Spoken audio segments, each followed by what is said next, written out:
I want to tell you about a prayer. It was Thursday evening, April 14th, 2022. Natalee had been missing for 6 days. We were scared in a way I don't have adequate words for. The kind of scared that sits in your chest like a stone and doesn't move, no matter how many times you tell yourself to breathe. Some pastors from our church had come over to pray with us, and one of them, Pastor Mark, prayed something so specific, so direct, that I've never forgotten it. He said, "Lord, shine a light on where Natalee is. Let's get her home." That same evening, I got a Facebook message from a woman I knew. She had gone to church years ago with us. Her dad had worked with my dad. She told me she had a connection to a private investigator. She said I should reach out to him. So I called a stranger. And within hours, he found what law enforcement couldn't find in nearly a week. Welcome to episode 5. This is the story of the 10 days that changed everything. Welcome back to Called Anyway. I'm so glad you're here. If you're just joining us, I'd encourage you to go back and start with episode 4, Roots Run Deep. Because the story I'm telling this season has roots, and you'll want to understand them before we go where we're going today. Last week, I told you about who Natalee was before April 22. I told you about the wounds she'd been carrying since she was 11 years old, words used as weapons by someone who was supposed to keep her safe. I told you how that wound quietly shaped the way she moved through the world, what she was looking for, and why that made her reachable to the wrong people. Today, we go inside the 10 days. I'm not going to rush this. I'm not going to give you a highlight reel. We are going to sit inside it together because that's the only way to honor what it actually was. It was April 8th, 2022. I was out of town with my friend and coworker, Amanda. We were in Colorado. It was our first night there. My phone lit up with a message from Kyle. He said, and I'm paraphrasing, but barely, "Don't panic, but Natalee has seemingly walked off." He was at the basketball game. He was worried, he was upset, but he was also trying to hold it together for me, the way he does. He assured me he'd find her. My first reaction, if I'm being completely honest, was anger. Because she had run time and time again. We had always found her, always. So part of me was bracing for another version of the same hard thing we had lived through before. But something was different this time. Something I couldn't explain and I couldn't shake. Kyle felt it too. We didn't have to say it to each other, we just knew. This time sat differently. Kyle insisted I not cut the trip short. The police were doing what they could. He would keep working to get her home. He told me not to worry. How could I not? Amanda kept me distracted during the days. She was a gift in that time, and she knew when to talk and when to just be present, and she did both so gracefully. But every night I would sit and cry, wondering how and why she hadn't been found yet, wondering where she was, wondering if she was cold, if she was scared, if she was calling for me. Our plane landed back in Texas on Tuesday, April 12th. She had been missing since April the 8th. 4 days that felt like 4 years. Kyle picked me up at the airport. We didn't say much. We didn't need to. We looked at each other and we both understood without a single word that something had shifted, that this was no longer a runaway situation, even if we couldn't yet name what exactly it was. We went straight to our local police department. I want to talk about what was happening on the law enforcement side during those days, because I think it matters, not just for our story, but for anyone who might find themselves in a similar situation, God forbid. So there were 2 jurisdictions involved. In one city, police were essentially doing nothing, waiting for her to pop up like a lost puppy, treating it the way a lot of departments treat a teenager who's run before, as a runaway, not a victim, not a case that required urgency. In another city, officers seemed like they genuinely wanted to help, but she hadn't gone missing in their jurisdiction, so their hands were tied by geography, by protocol, by a system that wasn't built for the kind of case this was actually becoming. Our local department, they were doing what they could with what they had been handed, but the case had been unfairly punted to them from a neighboring jurisdiction. They were doing their best with a situation that should never have landed on their desks to begin with. Here's what I want you to understand about this, because I've had a long time to sit with it. I don't believe most of those officers woke up that week and decided not to care. I believe they were working inside a system that still didn't fully understand what trafficking looks like when it's happening. A system that was still confusing she ran away with she was taken. Those are not the same thing, and the distinction matters enormously. When a child has a history of running, the instinct for parents, for law enforcement, for everyone, is to frame what's happening through that lens. She's done this before. She'll turn up. Give it time. But here is what I know now, and what I now educate law enforcement to understand. Traffickers know that too. They look for kids with that history. They know that a girl who's run before will be treated like a girl who ran, not like the victim of a crime. It's not an accident, it's strategy. Kyle was at home in Texas during those days, staring at the door, willing her to walk through it, then staring at his phone, willing it to ring, just waiting. Thursday, April 14th, 7 days in. Some pastors from our church came to the house that evening to pray with us. I want you to understand what that meant in that moment, not as a formality, not as a nice gesture, but as an anchor. When everything else felt uncertain and dark and spinning, there were people who came and sat with us in it, who didn't try to fix it or explain it or rush past it or through it, who just prayed. And Pastor Mark prayed something I will carry for the rest of my life. He said, "Lord, shine a light on where Natalee is. Let's get her home." That same evening, the same evening, I received a Facebook message from a woman I knew. She had attended our church years and years ago. Her dad had worked with my dad. She told me she had a connection to a private investigator, and she thought I should reach out to him. I want to be honest. When you are 7 days in, when the police haven't found your child, when the leads have dried up and the waiting has become almost unbearable, you call anyone. You call a stranger. You follow every thread, no matter how thin it seems. So I called him. He asked me to send some recent pictures of Natalee. So I sent photos of my daughter to someone I didn't know. He said he'd see what he could do. His voice was calm, professional. He made no promises. Not 2 or 3 hours later, he called me back. He told me carefully and calmly that he had found an ad. Kyle and I looked at each other. An ad for what? He couldn't show me directly, but he walked me through how to find it. And I did. There was my daughter in a hotel room in another state with strangers. I cannot tell you exactly what that moment felt like because I don't think language is equipped for it.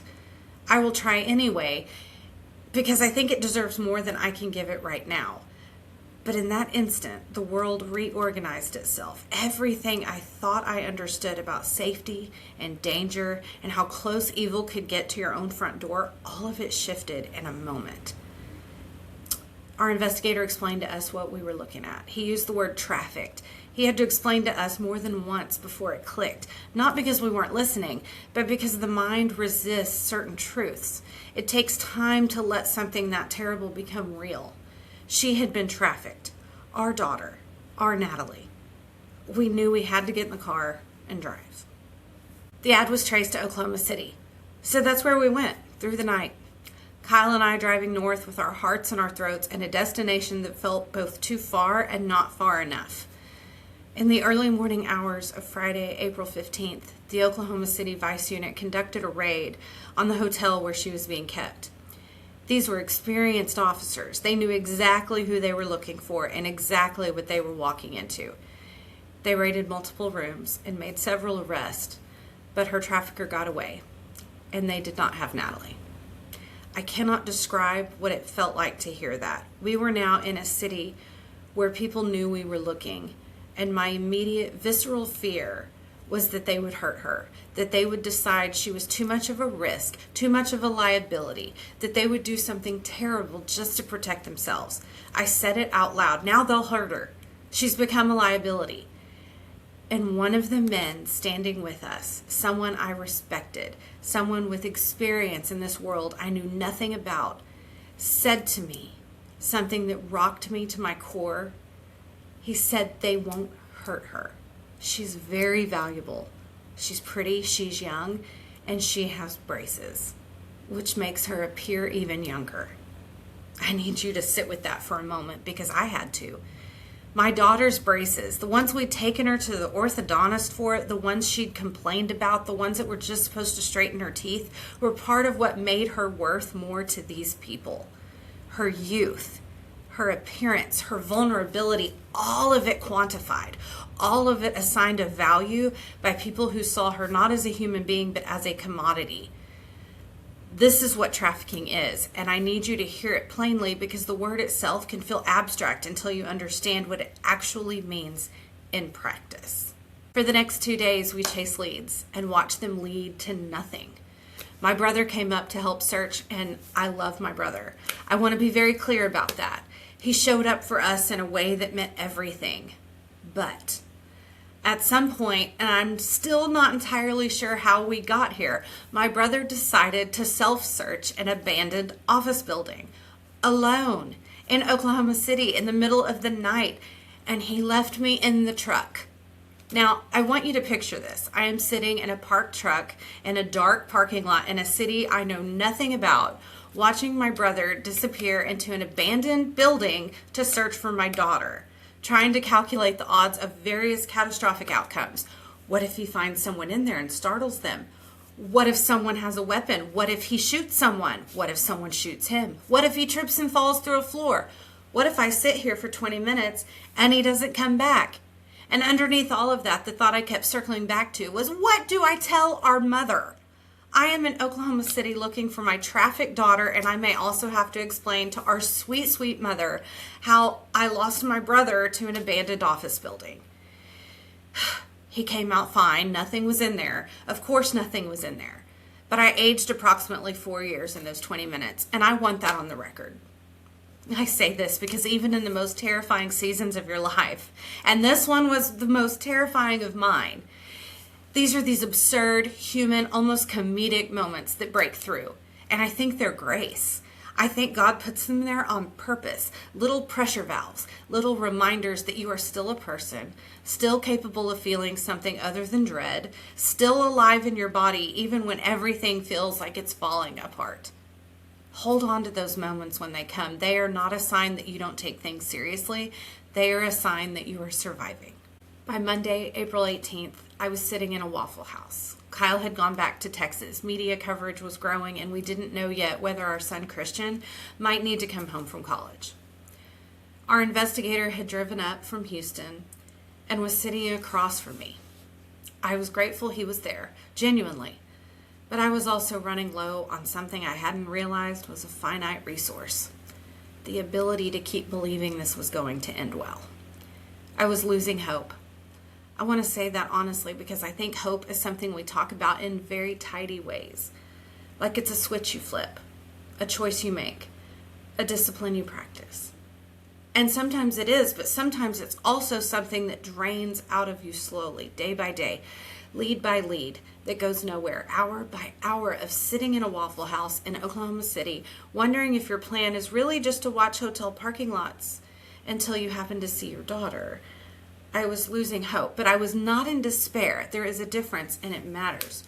Hope was getting harder to hold, but I had not let go. We walked out of that Waffle House. Our investigator was walking me through the plan, such as it was, and we stopped briefly to talk to an undercover agent. And then a gray Toyota Tacoma came screaming through that parking lot. It was the head vice detective. He rolled down his window and he said 3 words: "We got her." I did what any completely rational mother would do in that situation. I jumped onto his running boards. I asked if I could come with him. He said no. I asked if she was okay. He said he wasn't sure and that he needed to go. And then he told me very calmly, very directly, to get off his truck. I got off the truck, eventually. Our investigator and I ran to his car. I called Kyle and told him to start driving.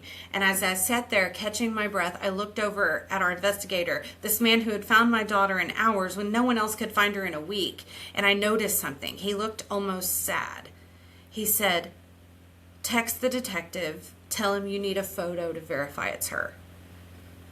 He explained it to me gently. He had seen it happen before, a recovery, a moment of relief, and then the devastating realization that the person they found wasn't who they were looking for. He didn't want that for us. He was protecting us, even in that moment. I texted the detective immediately. Almost immediately following, a photo came through. It was the most beautifully devastating thing I have ever seen in my life. It was Natalee. I need to take you back for a moment because there's something I haven't told you yet, and it belongs in this story. At some point during those 10 days, authorities asked us to go home and gather a bag of Natalee's belongings. A hairbrush, a toothbrush, her underwear, anything with her DNA on it. They needed it for cadaver dogs. They were going to begin searching the next day if she hadn't been found. I want you to let that settle because in the middle of driving to Oklahoma City, in the middle of chasing leads and watching raids and sitting in Waffle Houses, we had also quietly been asked to prepare for the possibility that we would be identifying remains. Kyle and I had talked about how we would tell Christian, how we would tell her biological family, how we would tell our families. I had already decided which dress I would bury her in. I had already picked out her dress. I still have that bag. I keep it close, not as a morbid reminder, but as something else entirely, as a memorial to the version of this story that didn't happen, as a testament to grace, as a physical object that represents every prayer that was answered, every moment God moved when the system didn't, every second between we might be bringing her home in a bag and we got her. There is a particular kind of peace that comes from walking to the edge of the worst thing imaginable. I know that sounds strange, but when you have stood at that edge, when you have looked into that abysmal darkness and made your peace with it, not because you wanted to, but because you had to, something shifts. The fear doesn't disappear, but it loses some of its power over you because you have already faced the thing you were the most afraid of, and you are still standing. We didn't need the bag. By God's grace, by a pastor's prayer and a stranger's phone call and a private investigator's tools and a gray Toyota Tacoma screaming through a Waffle House parking lot in Oklahoma City, we didn't need the bag. I've shared a lot today, and I want to close with something I need to say directly to you. If you are a parent, I need you to hear this. A child who has run away before is not a child who cannot be trafficked. In fact, that history can make them more vulnerable, not less, because it shapes how the system responds, and predators know it. If your child has been through something hard, and I mean something that was swept under the rug, something that was declared resolved before it was actually healed, please do not wait for the consequences to make themselves known before you address the root. I have told you what these consequences can look like. I lived them. Unaddressed wounds do not heal on their own. They go underground. They shape behavior in ways we can't always see, know, and understand. And they leave doors open that we don't even know are open. I'm not saying this to pile guilt onto parents who are already carrying enough. I am saying it because I was one of those parents. We were in it, fighting as hard as I knew how to fight, and I still didn't know what I didn't know. None of this is about fault. All of it is about information. And if you are someone who has been told by the system or by a person or by a culture that conditions us to minimize, that what happened to you wasn't that serious, that you should be over it by now, that you need to move on, you are allowed to say, it was serious, I am not over it, and it shaped me in ways I am still learning to understand. That is not weakness. That is honesty. And honesty is where healing begins. Next week, we go deeper into what happened after we got Natalee back. Because getting her back was not the end of the story. In many ways, it was the beginning of a different one. If what I said today brought something up for you about your own story, your own family, your own wounds, please don't sit with it alone. Talk to someone. Reach out to a counselor, a pastor, someone you trust. And if you want to learn more about the work we do through Ashland, supporting survivors of sexual assault and human trafficking right here in DFW, you can find us at ashlandforlife.com. Thank you for trusting me with your time. Thank you for sitting inside this with me. I'm called anyway, and so are you. I'll leave you with this one verse. When you pass through the waters, I will be with you. And when you pass through the rivers, they will not sweep over you. Isaiah 43:2. He's always with us.